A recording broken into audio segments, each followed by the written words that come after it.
My children weren't invited to Christmas because there wasn't room. But my sister's kids were all over the house. I quietly packed our gifts and left. The next morning, I unwrapped something online and tagged every single relative. I, 34M, never thought I'd spend Christmas morning watching my family's reputation crumble in real time on social media, but here we were. The whole mess started 3 days before Christmas when my wife got that phone call from my mother. We were wrapping presents in our living room when her phone rang. I watched her face change as she listened, going from excited to confused to hurt in about 30 seconds. When she hung up, she just looked at me and said Mom had called to let us know that this year's Christmas dinner at their place was going to be adults only. My mother explained that they simply didn't have enough room for everyone's children, and they wanted a more peaceful, mature celebration this year. The thing is, we have 2 kids, a 6-year-old son and a 4-year-old daughter. They've been talking about Christmas at Grandma and Grandpa's house for weeks. We'd already bought gifts specifically to bring there, and the kids had made handmade cards at school. My wife asked if this applied to all the grandchildren, and Mom had gotten vague, saying she was still working out the details, but we should plan accordingly. Something felt off immediately. My sister has 3 kids, ages 8, 6, and 3. My brother has twin boys who just turned 7. If this was really about space and wanting an adult celebration, it would apply to everyone. But Mom's tone had been too careful, too rehearsed. My wife and I decided we'd still go, but we'd feel it out when we got there. Christmas Eve arrived, and we drove the 40 minutes to my parents' house with our kids in the back seat, singing along to Christmas music. We decided to bring them anyway because if other grandchildren were going to be there, we weren't going to be the only ones who left ours at home. We pulled up to the house around 2 in the afternoon, and I immediately noticed my sister's van and my brother's SUV already parked in the driveway. We walked up to the door carrying our bag of wrapped presents, and before we even knocked, we could hear children laughing and shrieking inside. My wife and I exchanged a look. I rang the doorbell, and my mother answered with this frozen smile on her face. She looked at our kids and then at us, and I could see the calculation happening behind her eyes. She welcomed us in, but there was this tension radiating off her. The moment we stepped inside, everything became crystal clear. My sister's 3 kids were running around the living room. My brother's twins were building something with new Lego sets that were clearly Christmas presents they'd already opened. There were wrapping paper scraps on the floor, cookies half-eaten on plates, and the whole house had that chaotic energy that comes with having 7 children tearing through it. My mother tried to play it off, saying something about how the other kids had arrived early and they'd gotten ahead of schedule with present opening. But my 6-year-old looked at his cousins playing with new toys and asked why they got to open presents already. Nobody had a good answer for that. My 4-year-old daughter spotted a new dollhouse in the corner that my niece was playing with and got excited, thinking maybe there was one for her too. My sister came out of the kitchen, and when she saw us, her face did this weird, guilty, surprised thing. She immediately scooped up her youngest and said something about getting him changed, even though he looked fine. My brother was in the den with my father, and when I walked in to say hello, the conversation died instantly. They both looked like I'd caught them conspiring about something. I decided to do a walkthrough of the house. The dining room table was set for exactly 12 people. I counted. 2 kids' tables were set up in the den with plastic plates and cups. I did the math quickly. My parents, my sister and her husband, my brother and his wife, and our 2 spots made 8 adults. The kids' tables had settings for 7 children. My sister's 3 kids and my brother's 2 twins. There was no space set for our 2 children. This wasn't about room. This wasn't about wanting an adult Christmas. This was specifically about excluding my kids. I went back to the living room where my wife was sitting on the edge of the couch looking uncomfortable while my mother made small talk that fooled nobody. I told her quietly that we needed to leave. She nodded immediately. She'd clearly picked up on the same things I had. I walked over to where we'd set down our bag of presents and picked it up. My mother asked what I was doing, and I told her we were heading out. She started to protest, saying we'd just gotten there and dinner would be ready soon. I asked her directly how many place settings were at the table. She went quiet. My sister came back into the room and asked if everything was okay. I looked at her and asked if she'd known about this. The way her eyes dropped told me everything. My brother appeared from the den, and I asked him the same question. He at least had the decency to look ashamed. I told my kids we were leaving, and of course they started asking why. My daughter was on the verge of tears because she wanted to stay and play with her cousins. My son asked if he could at least leave his present for Grandma and Grandpa. I told them we'd talk about it in the car. My mother tried to stop us, saying I was being dramatic and making a scene. I asked her one simple question. Why weren't my children invited when everyone else's were? She stumbled through some explanation about how our kids were younger and had more dietary restrictions, and she thought it would be easier on us if we didn't have to worry about them. It was such obvious nonsense that even my sister looked embarrassed. The real reason hung in the air unspoken, but I knew what it was. My brother had always been the golden child, and my sister had always been the princess. I was the middle child who'd moved away for college and taken longer to get established in my career. Our kids were somehow less than in the family hierarchy. We walked out. My wife was crying in the passenger seat as we drove away. The kids were confused and upset in the back. When we got home, I was angrier than I'd been in years. But I'm not someone who yells or makes scenes. I handle things differently. I spent Christmas Eve going through my phone and computer. I found every family photo from the past 6 years where my kids had been cropped out, minimized, or left out entirely of group shots that somehow included all the other grandchildren. I found text message screenshots from family group chats where events were planned around my sisters' and brothers' schedules, but our conflicts were dismissed. I found photos from my parents' house where pictures of all the grandchildren were displayed on the mantle, except ours were in a different room entirely, smaller frames, lower prominence. I created a simple photo collage. No angry captions. No lengthy explanations. Just a grid of images that told the story clearly. The Christmas table set for 7 children when 8 existed. The family photos with the obvious gaps. The mantle display. The group chat screenshots. At the top, I put one sentence. Merry Christmas from the grandchildren who weren't invited. Christmas morning, I posted it publicly on every social media platform I had. I tagged my parents, my siblings, my aunts and uncles, my cousins.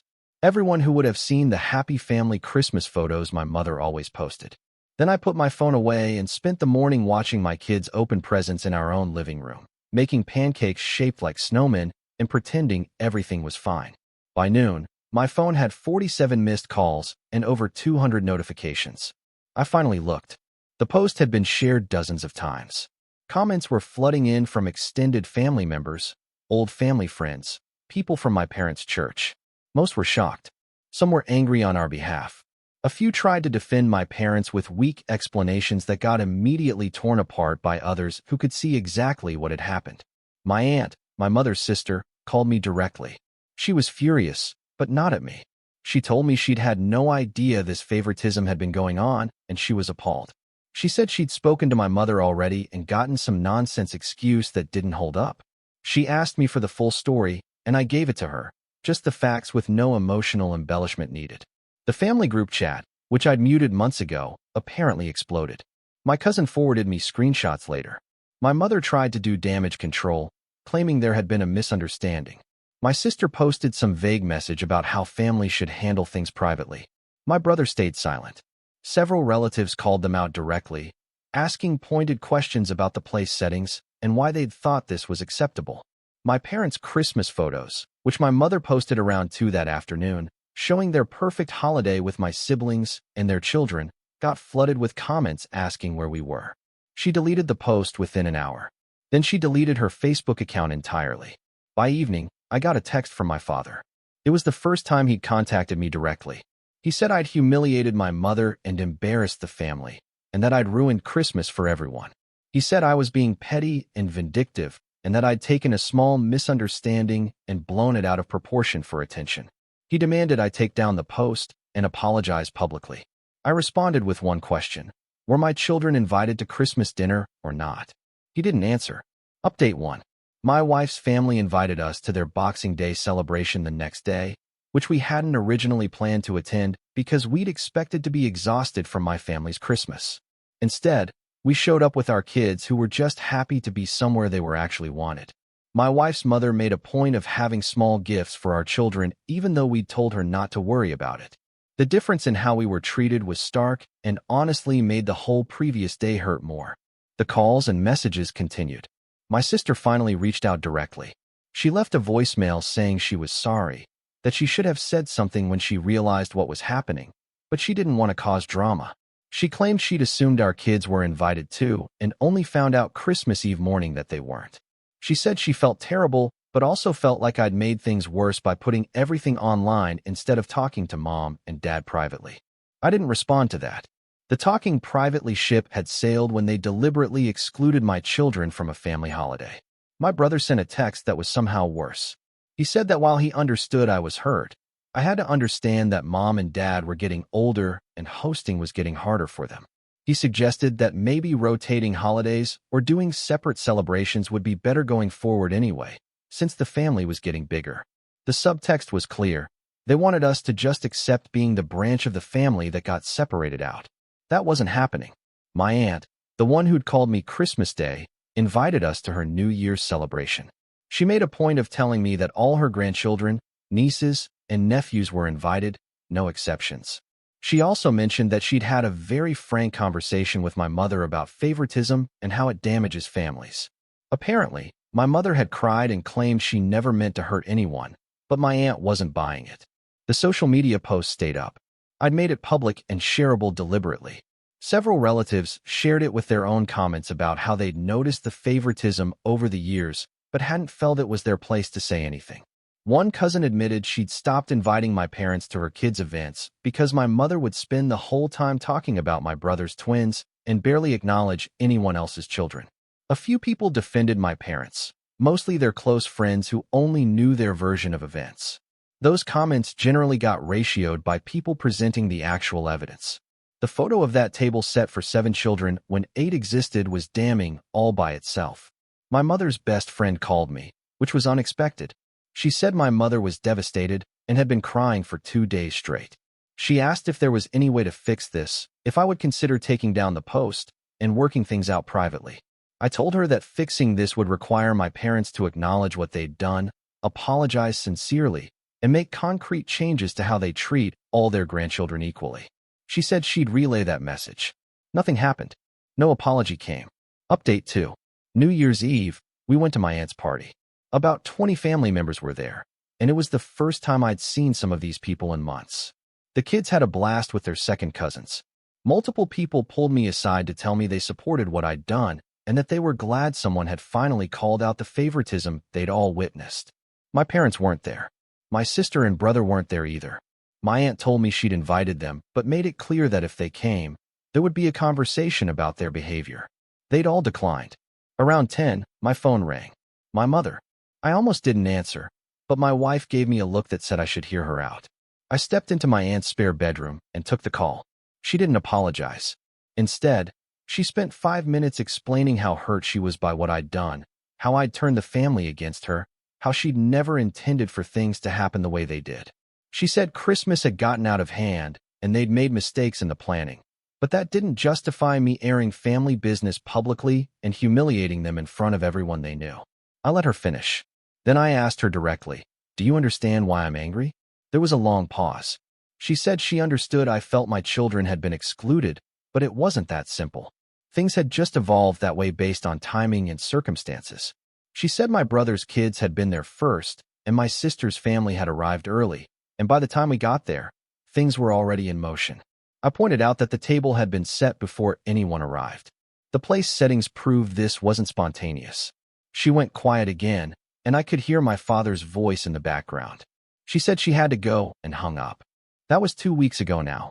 Since then, there's been radio silence from my parents and siblings. The extended family has mostly rallied around us, which feels surreal. My children ask occasionally why we don't see grandma and grandpa anymore, and we've been trying to explain it in age-appropriate ways without making them feel like they did something wrong.